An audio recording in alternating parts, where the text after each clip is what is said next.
Hello guys, welcome back to the channel. Today we will be learning how to separate the shadows from a shirt and bring it upon to a new layer.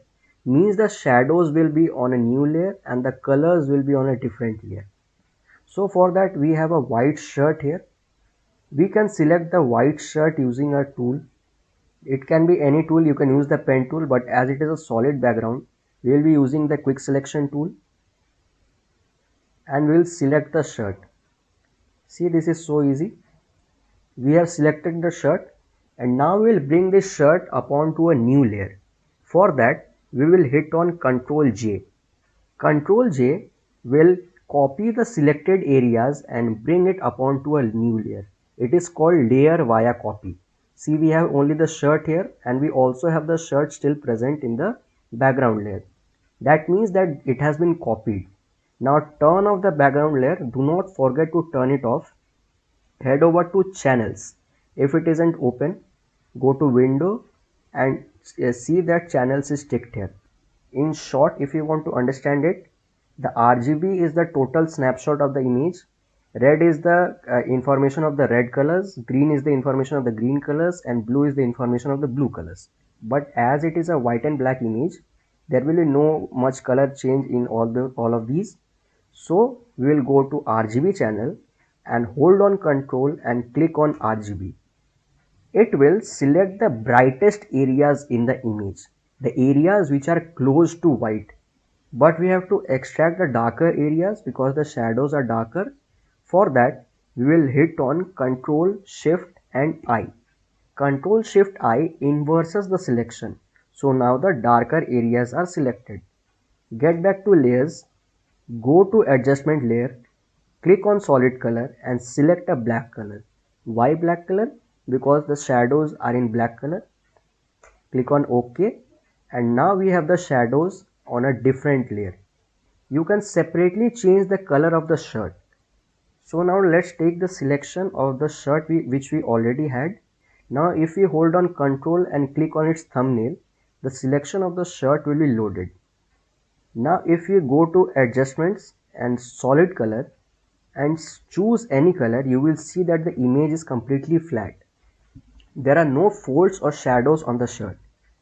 But just see the magic as soon as we turn on the shadows layer. Now you can change the color to anything you like and the shadows will be intact. If we turn off the shadows layer, it is completely flat. Now if we turn on the shadows layer, we have lot of dimensions in the shirt because all the shadow informations have been pasted to a new layer. The tutorial basically ends here, but I have a tip for you guys that please do not use this technique to change colors because this technique is useless. There is a better way to change colors in Photoshop when it is a white shirt, because if we have to change something in this, you do not have any mask for the shirt. If you even create a new layer and then again create a mask for that, it will not work. Now let me show you to you that why this method is useless. Here you can see that we have a model wearing a white shirt which is similar to the previous example. The shirt is similar, just the model is wearing it, and we have a background here which is darker, or it can be some different background, it can be a colorful background. That doesn't matter. The main point is that this image has been taken in ambient light situation. I have done the same things here. I have first extracted the shirt. Here you can see I have added a color and I have added shadows to it by extracting using the same process. If you think that you can turn it on and it will look good, it won't. While selecting it, I was very careful. Still, I missed some areas. There is a lot of fringing in the shirt. Now you can think that we can still adjust the mask because you have a mask for both of them. You can take the brush, you can paint it back here. See, you are painting it back here. And now you think that this is flat, so let's create some shadows for it. So you will head over to the shadows layer and then again paint black on it. But this will not work because this is not a real shadow. We have sampled the shadow from this image and it will not work because it will just paint black on that area. You cannot work with this. That's why this method is completely useless. So let's just take a selection of the shirt and delete all these. The better method will be with the selection active.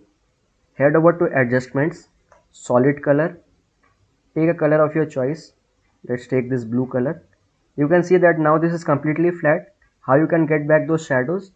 Just change the blend mode to multiply. That is the work you have to do. Just 2 or 3 steps instead of that long separating using the channels and all nonsense. But the main point is that you can adjust the mask of this without having to create any shadows. Now if you paint white on the fringes by selecting the layer mask, you can see that you will remove the fringes and you will get back the color. You don't have to adjust any shadows or anything. You have to just adjust the mask. And all the work will be done by the multiply blend mode. Just paint on the fringes. See, you can so easily adjust the mask here. See, it was so easy to adjust the mask. I haven't completed the mask properly because it will take a lot of time to do. The main point is that this is much more convenient and easy because you have just one mask and it can be adjusted without having to adjust the shadows or anything. Because the shadows will be automatically extracted from the background layer using the multiply blend. You don't have to create them separately. So this is what you get. So please do not use that method because that method is useless and it will just waste your time. I just made this video to show you that why that method is useless and how it can be better to use the solid color with the multiply blend mode. Because this is an easier process and I do not know why there is so much craze to separate the shadows from the shirt and what is the use. If you know any use, you can comment down below in the comment section. But I do not know any such use of that separation because it is not going to be used in any other image because the shadows are of the same shirt. How you can use it on different images? So I don't think that it is any better than this method, and I guess it is worse than this method. While changing the color of a white shirt, please use a solid color on a multiply blend mode. This is very convenient and you can adjust the mask as per your choice. So that's it for the tutorial. Thanks for watching and good night.